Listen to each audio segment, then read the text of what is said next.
আমরা চাই না আমাদের অফিস ভিন্ন কর্মকর্তারা সেটা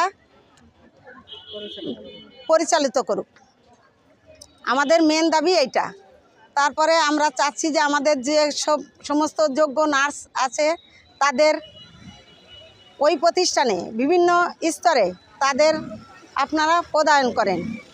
আমরা চাই না অন্য সেক্টরের কোনো লোক এসে কর্মকর্তারা এসে আমাদের খবরদারি করুক। আমরা চাই আমাদের পিএইচডি করা নার্স আছে, আমাদের এমএস করা নার্স আছে, তাদের আপনারা যোগ্য হিসেবে আমাদের অফিসে পরিচালিত করুক। আমরা চাই আমাদের মেন উদ্দেশ্য যে আমাদের যেখানে আমাদের কর্মরত আমরা থাকি সেখানে যেন আমাদের লোকজনই বসে, যাতে আমরা প্রাণ খুলে কথাবার্তা এবং আমাদের সুবিধা অসুবিধা বলতে পারি।